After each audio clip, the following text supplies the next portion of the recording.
The cornerstone of a good integrated pest management program is thorough and frequent scouting.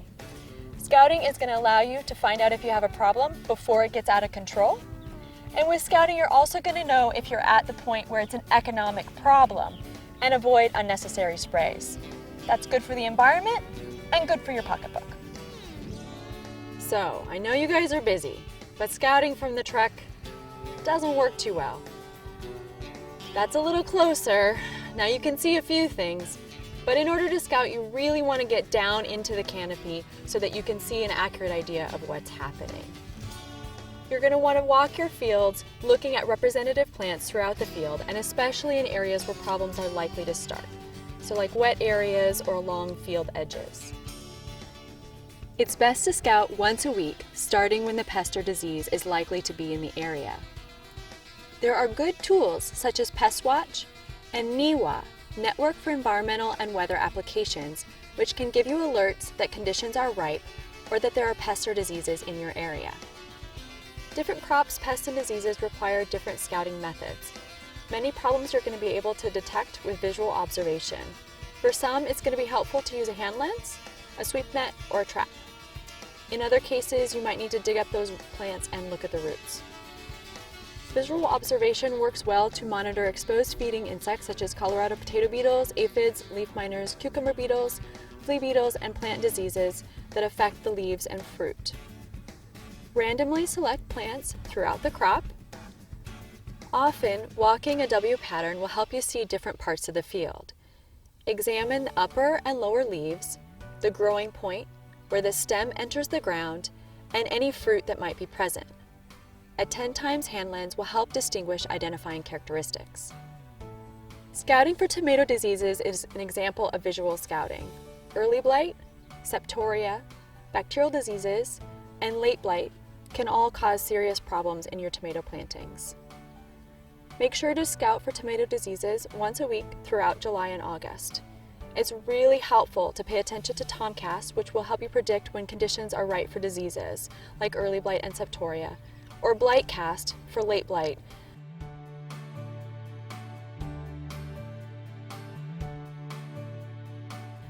And this will also help you decide when you want to be scouting. On each date, randomly select 10 plants, evenly distributed throughout the field. Keep in mind trouble spots, like wet areas or field edges, but don't focus entirely in those areas. Examine the upper and lower leaves in each of 10 areas. Note which diseases are present and which % of the plant leaf is affected. It's important to scout each cultivar separately or note which ones are affected.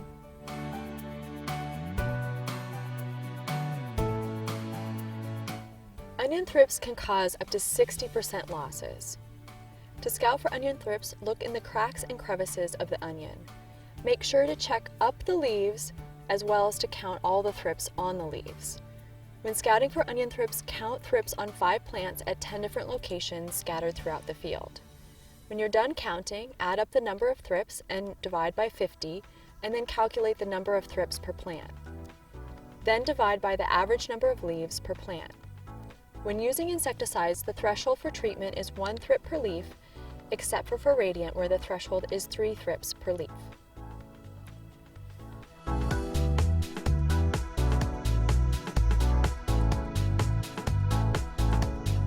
Small insects you might miss otherwise are more easily monitored with a sweep net. They work well on low-growing crops that can stand some battering. Potato leafhoppers, flea beetles, and tarnished plant bugs are easier found with a sweep. Sweep the net in a 180-degree arc from right to left and back. Make sure to go from the top to near the bottom of the plant with some vigor without hitting the ground. Generally, you'll take 10 sweeps each time in 5 to 10 areas of the field. Average the number of insects you find across the 10 areas and check it again against your threshold. Blacklight, pheromone, and sticky traps can help in monitoring. Pheromone traps are pest-specific. A lure inside the trap emits a sex pheromone specific to the insect you want to monitor. Corn borer and earworm use Hartsack pheromone traps.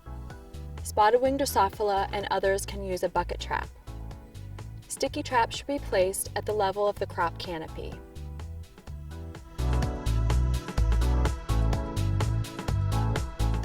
Sometimes you don't need to see the insect to know you have a problem. Learn to recognize different types of damage.